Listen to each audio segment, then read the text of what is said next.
Facebook, WhatsApp वगैरह आए नहीं थे वजूद में उन दिनों, तो तस्वीर लिफाफे में आई थी। नवंबर का महीना शुरू ही हुआ था और बर्फ़ गिरने में देर थी अभी। तस्वीर वाला लिफाफा बस इसलिए 11वें दिन ही पहुंच गया था सरहद के उस ऊंचे पहाड़ पर। 48 घंटे के एम्बुश ऑपरेशन से लौटे थके पस्त लेफ्टिनेंट पंकज ने अपने बडी की सूचनार्थ अपील, साहब चिट्ठी आई है आपकी, को चाय पिला फटाफट से बिल्कुल ही नज़रअंदाज कर दिया था उस वक्त। लेफ्टिनेंट साहब को पता था कि लिफाफे में क्या होगा।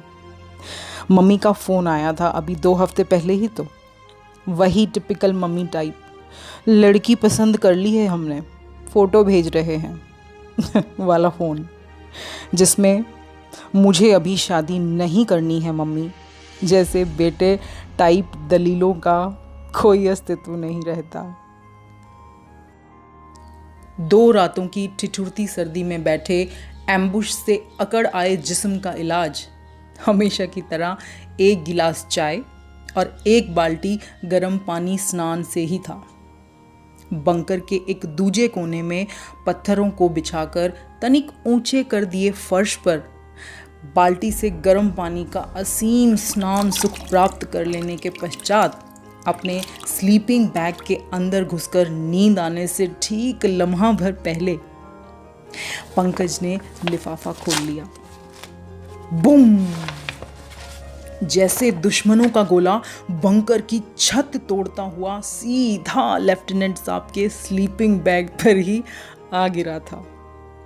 लड़की की लिफाफे से बाहर आई तस्वीर AK-47 के चैम्बर से निकली गोली से भी तेज रफ्तार से पंकज के सीने में पैबस्त हो गई।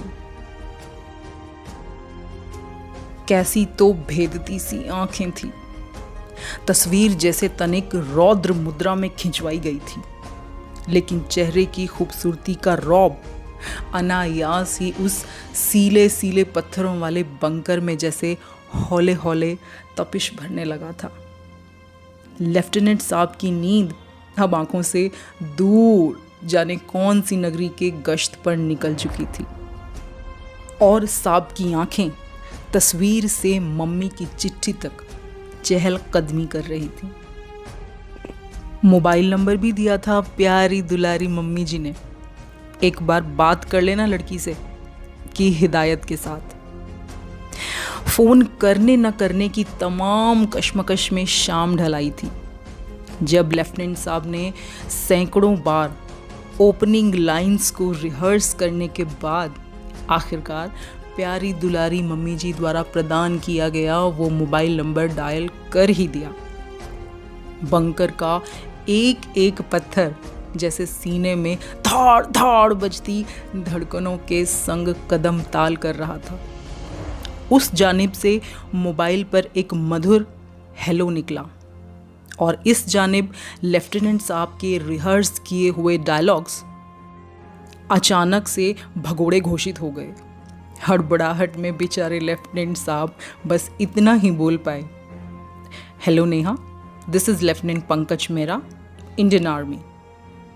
बंकर के पत्थरों ने जैसे अपना सर फोड़ लिया झुंझलाकर। हाँ बोलो। उस जानिब की मधुर हेलो अब एक खींचे हुए उद्गार में परिवर्तित हो चुकी थी। वो माय मॉम, मेरी मम्मी ने नंबर दिया था तुम्हारा, शायद बात हुई है हमारे पेरेंट्स में। लिसन, मुझे कोई शादी वादी नहीं करनी अभी। पापा का प्रेशर था तो मैंने फ़ोटो खिंचवा ली थी। मैं अपने पेरेंट्स को कुछ नहीं कह सकती, लेकिन तुम मना कर दो इस रिश्ते से। और उस जानिब से फ़ोन काट दिया गया। एक उद्दंड सी खामोशी आकर बैठ गई बंकर में। आने वाले दिनों में पूरे के पूरे पहाड़ ने इस बार बर्फबारी से पहले ही उदासी की सफ़ेद चादर को ओढ़ लिया था जैसे। लेफ्टिनेंट साहब की पसरी हुई चुप्पी उनके बंकर के पत्थरों से हजम नहीं हो पाई। और बात धीरे धीरे पूरी बटालियन में फैल गई।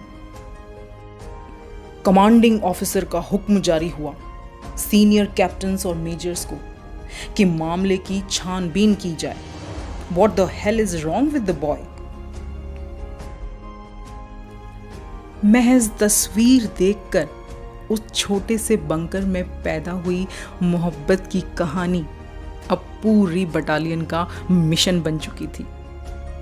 ऊंचे पहाड़ से रोज नई नई प्लानिंग होती, गुलदस्ते भेजे जाते नेहा के शहर में अखरोट और बादाम के साथ, और फिर एक दिन मोर्चा संभाला कमांडिंग ऑफिसर और 2 सीनियर मेजर्स की पत्नियों द्वारा, जब 3 महिलाएं जा धमकी नेहा के घर।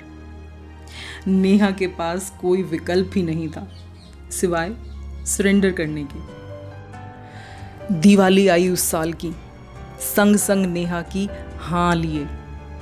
लेफ्टिनेंट पंकज को पैशनेट ग्राउंड पर स्पेशल छुट्टी दी गई, कमांडिंग ऑफिसर के क्रिस्प और प्रिसाइज ऑर्डर के साथ। गो get the girl my boy. Bunker के पत्थरों की उत्तेजित किलकारियां पूरे पहाड़ पर सुनी जा सकती थी। दोस्तों, इस उम्मीद के साथ कि आपको ये नई शुरुआत अच्छी लगी होगी, please give your feedback in comment section as it is very important for me. Thank you so much.